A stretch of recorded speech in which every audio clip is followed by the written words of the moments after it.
what unites the stories really is a concern for the lives of the women there, really. And this is why the book has been very much praised in the feminist press.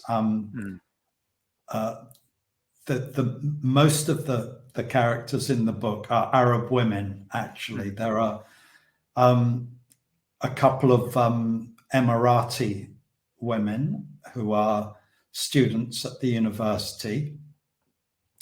And there are some Lebanese refugees who are actually, well, when I say Lebanese, they're really Palestinian. They've grown up in the Lebanese refugee camps on the outskirts of Beirut, and they've moved to the Emirates. So it was really, to a large extent, an investigation of the lives of Arab women. And people have this, or at least they certainly used to have this idea, that Arab women were very submissive, let's say, and very oppressed, and they had no freedom at all. And I was very struck, because I worked on a women's campus, at how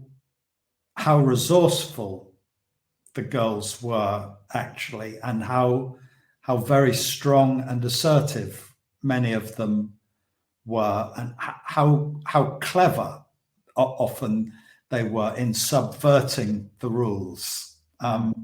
Of course, in ways that were very unfamiliar to most Western women, and sometimes they do things which Western women would not regard as feminist at all. But like what, for instance? Can you name an example or two? Yeah, I think I can. So, for example,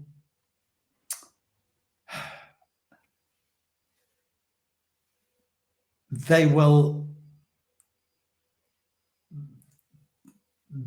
find ways to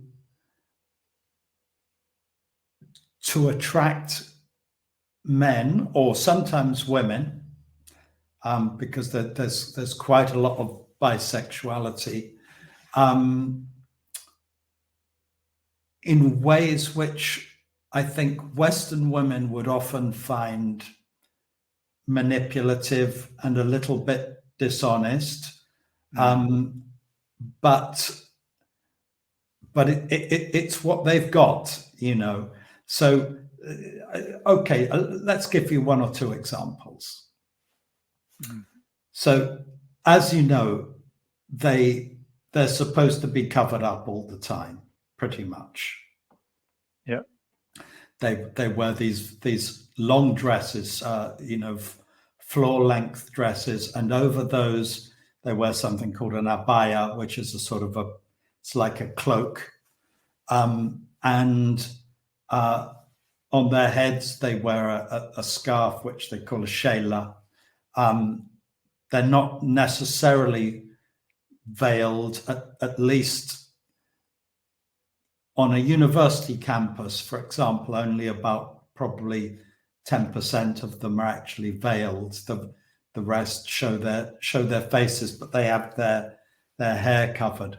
So you might think that it's very difficult for them to show their charms to a man, but they have lots of sort of clever wiles for example, it's considered shameless to show your arms, so they wear these long sleeve dresses, but they're allowed to show a bit of cleavage, actually. So they sometimes have quite low cut tops. And for example, I found that, for example, girls would often find an excuse to sort of stoop in front of me, and I'm sure that the idea was to show me their cleavage. Another thing they would do is,